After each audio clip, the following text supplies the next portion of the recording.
Are the NBA refs actually an ancient race of reptilian lizard people?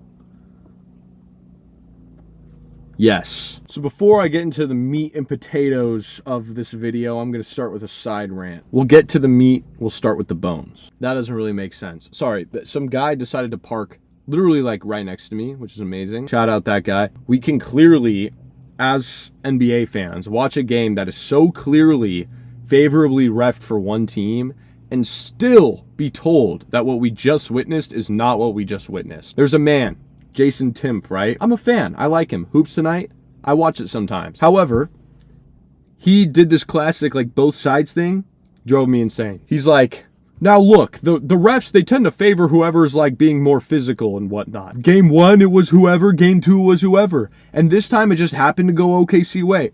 No, that's not what happened. You even referenced the part that I'm going to bring up. You were like, yeah, that end of the third quarter, that was bad. Blah, blah, blah, blah, blah. Here's what happened at the end of the third quarter, right? The Spurs have the ball and they're down 10. They've managed to take like the 18-point deficit back to a 10-point deficit. They have a little bit of momentum. It's kind of stabilized out, but it's a huge last minute of the quarter, pivotal moment. Luke Kornet gets a rebound, put back tip in. It's literally like basically in the basket. Some guy swaps it out. I think it was Cason Wallace. Most obvious goaltend I've ever seen in my life. What does the ref do? No call. Then it gets kicked out, I think, to Devin Vassell, if I'm remembering correctly. And then he shoots a 3, misses.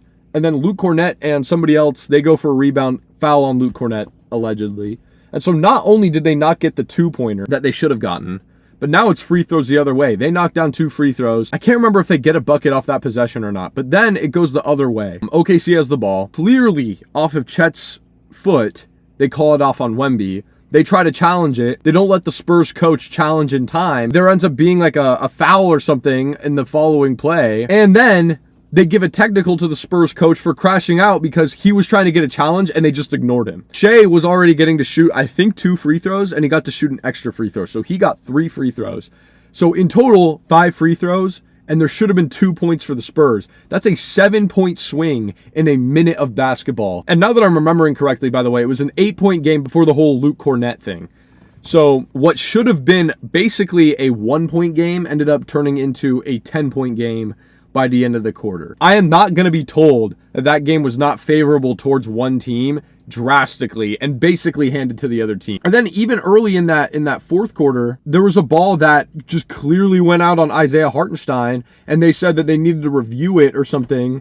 And then they gave it a jump ball, and then that's when Stephon Castle threw it to the ref. Rookie mistake. Well, I guess sophomore mistake. But anyway, the point is, very clearly favored a certain team, right? Okay, we can agree. Now let's get into the actual video. Ancient reptilian race, right? They are. We know this. Did you know that last game, cumulatively, the Spurs and OKC shot not 50, not 60, 70 free throws? That means like not quite half, but a very significant chunk of the points of the game came just straight from the free throw line. I guess it was like 30-38 or maybe 32-38 favored the Thunder. 70 free throws, like what are we doing? I think you just got to let the game be a little bit more on the physical side.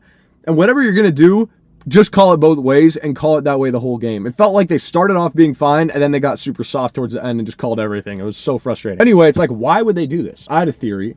It's because they're so old that they literally cannot run the whole 48 minutes of a basketball game, and they need to slow it down. So what do?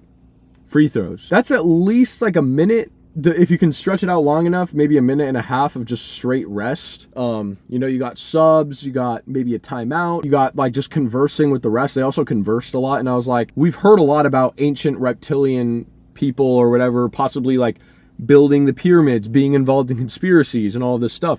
And I think this ties in to the bigger picture of OKC and the Thunder and how they probably have some ties to some conspiracies. So we got the ancient reptilian people that don't want to. Also, it seems like this series is bound to go 7, and it feels like every time the Tony, I think their last name is Tony, like those refs, whenever they're reffing it, OKC wins.